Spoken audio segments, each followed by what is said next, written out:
Hey, in the past week, we've seen Australia's richest person take exception to an Indigenous artist's portrait of her appearing, amongst others, in the National Gallery of Australia.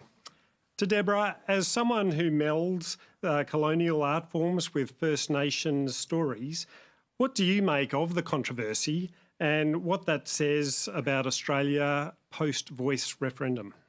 Okay, so this is Gina Rinehart and the reporting actually in your newspaper, Maher, about pulling the image of her in the exhibition. Well, first of all, I personally do not believe that opera is a colonial art form. It's another one of those myths that is built up that somehow it was invented in Italy 300 and something years ago. Sung narrative, painting up and putting on costume, sung story, that was invented here in Australia something like 2,000 generations ago. Bel canto technique, definitely. But I don't actually accept that opera is a colonial form, but I take where you're coming from there. Vincent Namgira's style was evident in all 21 portraits.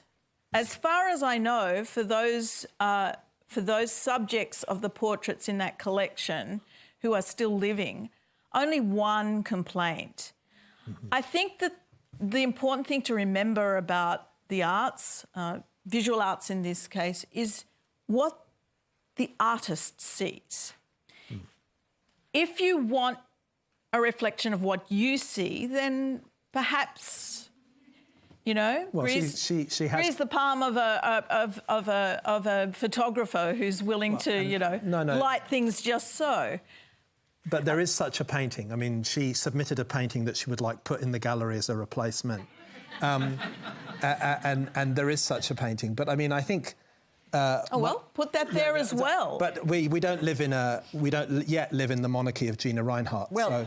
and you know, it didn't happen, right? No, That's the thing, it never happened. But I think what's more interesting about the story, you said it appeared in our paper, and you're right, and I think what's more interesting about the story, though, is the fact that the people who complained to the gallery on Gina's behalf were the Australian swimming team, members of the Australian swimming team, which, of course, Gina is a very, very generous patron of.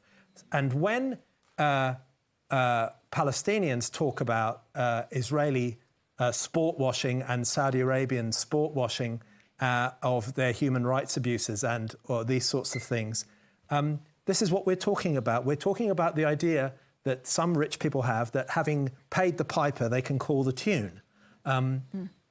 Clearly, that's how Gina expects this to work. She pays for the swimmers, and now she expects the swimmers to go into bat for her about her painting that she doesn't like. You know, fair enough. Abdulrazak, I mean, a lot of your work focuses on how colonial structures, you know, operate, particularly, obviously, in Africa. Just through that prism of how art intersects with calling powerful institutions to account and tells those stories. Talk to me about that tension that exists as you tell those stories. I mean, this was an Indigenous painter in this particular story that played out spectacularly across Australia and was, can I say, the biggest talking point in our country for a few days. But questioning power is really what outsiders do, right? Yeah, I didn't know the story, and I wish I did. You do now. Yeah. I mean, I had more context. But I suppose there's some kinds of art forms. Some art forms require patronage, or rather require more patronage than other art forms. So something like that is kind of vulnerable. I would have said, you know, visual arts, perhaps something which is going to be exhibited in a museum or in a gallery requires more of that kind of patronage and support. So perhaps, therefore, is more vulnerable to that kind of interference. There's very little you can do to prevent words being said and written. You see, this is so it's rather different there. I suppose it could affect publication and distribution, but it's a little bit harder to do, I think. Have you ever felt censored? Well, I think that has increased publication. Okay, so there is that as well. There has been a public funding drive to raise enough money to actually put this image in Times Square. And they have raised the money, and Vincent has agreed to it. Yes, has been successful. So it's going to be out there, Gina. I'm sorry to say.